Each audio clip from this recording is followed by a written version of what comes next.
আজকে আমি রোজা সন্ধ্যা ইফতারি করে নেব আর আপনার জন্য আল্লাহর কাছে দোয়া করব। আচ্ছা বেটা, সত্যি আমার জন্য আল্লাহর কাছে দোয়া করবে? হ্যাঁ স্যার। এই নাও, আর আমার জন্য আল্লাহর কাছে দোয়া করো যেন আমার একটা সন্তান হয়। আল্লাহ আপনার সব ইচ্ছা পূরণ করুক। হ্যাঁ বেটা, আর তুমি আমার এই কার্ড রেখে দাও, যদি তোমার কিছু লাগে আমাকে ফোন দিও। ঠিক আছে স্যার। স্যার আমাকে কিছু সাহায্য করো, আজকে আমি রোজা, আল্লাহ আপনার ভালো করবে। এই নে ধরে কে? আরে স্যার এটা কি? এতে আমার বাচ্চা। স্যার আমি তো টাকা চেয়েছিলাম, আপনি আমাকে বাচ্চা কেন দিলেন? আর এখন আমি কি করব? বাচ্চা না, এটা আমার মেয়ে। মেয়ে আমার পছন্দ না, একে ফেলে দাও, না হলে পুড়িয়ে দাও। স্যার আপনার বাচ্চা নিয়ে যান, আমি একে দিয়ে কি করব? আরে স্যার আপনার বাচ্চা নিয়ে যান, আমি একে দিয়ে কি করব?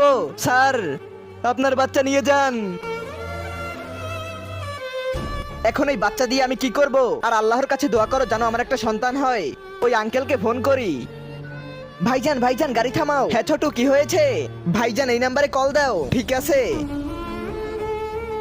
এই নাও বেটা।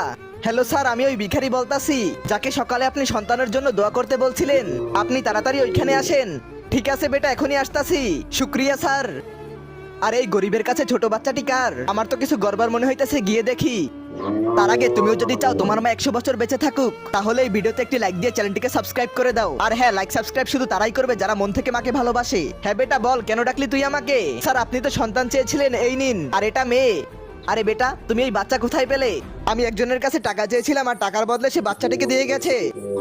আর সে বলছিল মেয়ে কোনো কাজেরই না, একে পুড়িয়ে দাও। স্যার মেয়েরা কি সত্যিই বোঝা?